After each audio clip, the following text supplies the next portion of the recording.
The journey of the companies that somehow are moving in this type of field, developing products and services in medical fields, this journey is very, very tough because, of course, they need to think in something, they need to develop, they need to test, they need to have the regulatory part.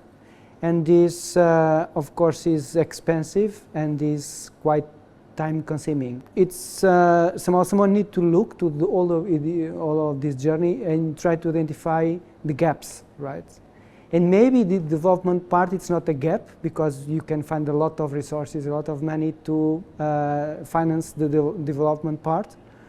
But somehow the test and validation was a gap because on that part of the journey, normally start the problem or start the problems because the company need to interact with the hospitals, primary care and so, and maybe in the development part the company can do it alone, but to test and validate in real world they cannot.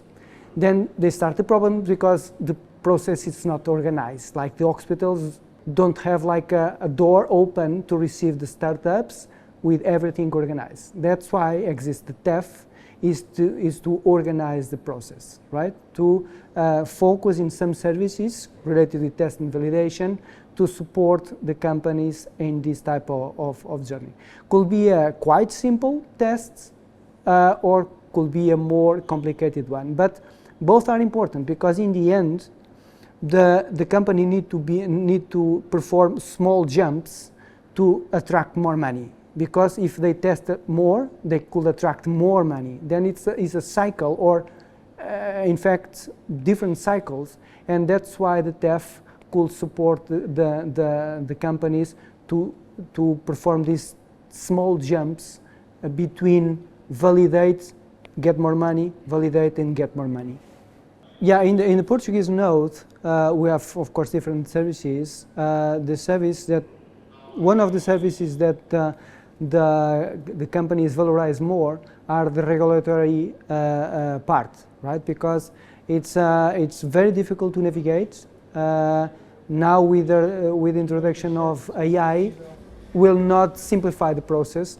Then the companies are looking for regulatory services and also, of course, for the clinical validation. And maybe they are the two main services that we can supply in Portugal: clinical validation, organize all the process, and also the regulatory services.